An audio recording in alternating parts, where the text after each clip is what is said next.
സങ്കല്പം, അത് രണ്ടും നമ്മുടെ ഉള്ളിൽ തന്നെയുണ്ട്.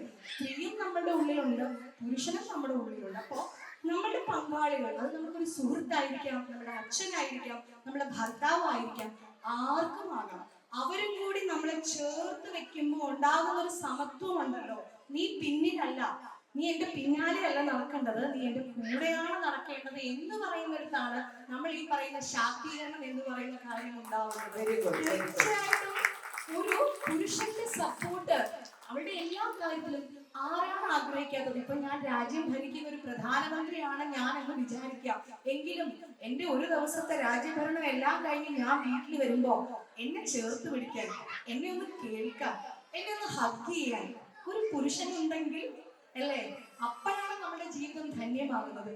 അതുകൊണ്ട് ഞാൻ വിശ്വസിക്കുന്ന ശാക്തീകരണം എന്ന് പറയുന്നത് സ്ത്രീയും പുരുഷനും രണ്ട് തട്ടിൽ നിന്നിട്ടുള്ളതല്ല.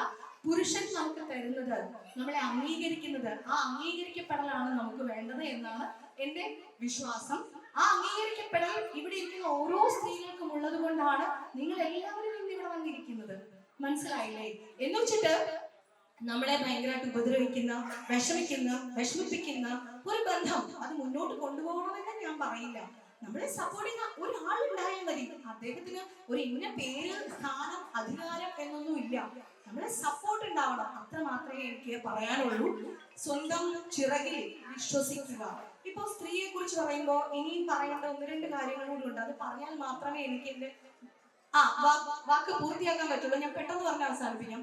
അതായത് ഒരു സ്ത്രീ എന്ന് പറയുമ്പോൾ അവളുടെ ചുറ്റുമുള്ള എല്ലാവരുടെയും കാര്യങ്ങൾ വളരെ ഗംഭീരമായിട്ട് നോക്കും. പക്ഷെ അവരുടെ കറി എന്താണ്, ചേട്ടൻ ആ തോരൻ ഇഷ്ടമല്ല, അയ്യോ കൊച്ചിന് ഇത് ഇഷ്ടമല്ല എന്ന് പറഞ്ഞാൽ അവരുടെയൊക്കെ ഒരു ഭക്ഷണം കാര്യങ്ങളൊക്കെ നോക്കും. പക്ഷെ സ്ത്രീകൾ എന്ന് പറയുമ്പോൾ എന്റെ മുന്നിൽ ഇരിക്കുന്ന നിങ്ങളടക്കമുള്ള എല്ലാ, ഞാൻ ഉൾപ്പെടെ അതിൽ ഉൾപ്പെടുന്ന ഒരാളാണ്, എല്ലാവരും പറയുമ്പോൾ നമ്മുടെ സ്വന്തം ഇഷ്ടത്തിന്, നമ്മുടെ ആരോഗ്യത്തിന് വേണ്ടിയിട്ട് ഒരു ജ്യൂസ് പോലും ഉണ്ടാക്കി കുടിക്കാനുള്ള മനസ്സ് നമ്മൾ കാണിക്കാറില്ല.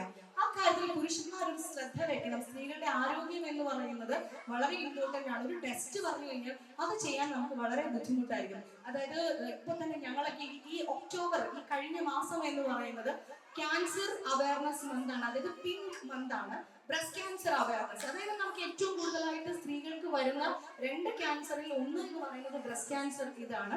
അപ്പൊ ഇത്തരം ടെസ്റ്റുകളൊക്കെ ചെയ്ത് നമ്മുടെ വീട്ടിലിരിക്കുന്ന എല്ലാ സൗഭാഗ്യങ്ങളും നമുക്ക് തരുന്ന സ്ത്രീ എന്ന് പറയുന്ന അന്നപൂർണേശ്വരിയാണ്, മഹാലക്ഷ്മിയാണ്, സരസ്വതിയാണ്. അതായത് വിനിമയ കാര്യങ്ങളെല്ലാം വീട്ടിൽ നോക്കുന്നത് സ്ത്രീയാണ്.